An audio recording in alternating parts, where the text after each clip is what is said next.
وَإِذَا قِيلَ لَهُمْ آمِنُوا، اور جب ان سے کہا جاتا ہے ایمان لاؤ، كَمَا آمَنَ النَّاسُ، جیسے کہ ایمان لائے اور لوگ، قالوا، تو وہ کہتے ہیں انؤمن، کیا ہم ایمان لائیں، كَمَا آمَنَ السُّفَہَاءُ، جیسے کہ ایمان لائے بے وقوف لوگ، الا انہم، خوب سن لو، یقیناً حقیقتاً، ہم السفہاء،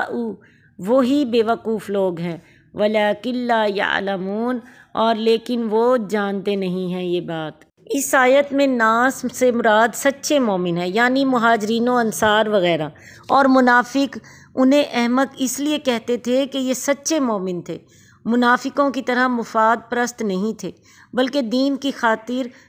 کٹھن سے کٹھن حالات کا مقابلہ کرنے، حتیٰ کہ جان تک دینے کو بھی تیار رہتے تھے۔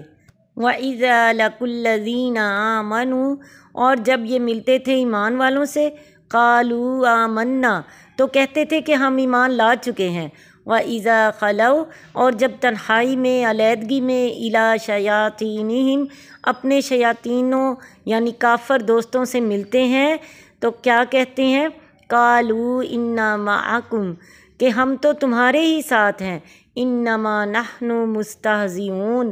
ہم تو صرف ان سے مذاق کر رہے تھے، یعنی وہ کہتے تھے کہ ہم تو ایمان والوں کا صرف مذاق کرتے ہیں۔ وہ یہ نہیں جانتے کہ دین و ایمان اور رسولوں پر وقتی اور دنیوی مفادات کو ترجیح دینا ہی سب سے بڑی حماقت ہے۔ اور یہ وقتی مفادات کیا تھے؟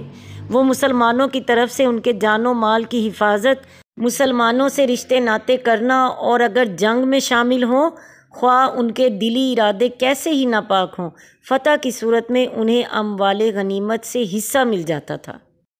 اللہ یستہزئ بہم، اللہ تعالیٰ بھی ان کا مذاق اڑا رہے ہیں، ویمدہم، اور انہیں ڈھیل دیے جا رہے ہیں، فی طغیانہم، ان کی سرکشی میں ڈھیل دیے جا رہے ہیں، یامہون، جس میں وہ اندھوں کی طرح بھٹکے چلے جا رہے ہیں۔ اللہ تعالیٰ کی ذات ایسے اوصاف سے پاک ہے۔ ایک اور آیت میں اللہ تعالیٰ نے فرمایا وَجَزَاءُ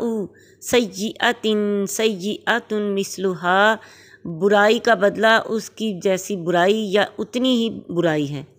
حالانکہ جو برائی کا بدلہ لے اسے برائی نہیں بلکہ انصاف کہنا زیادہ مناسب ہے۔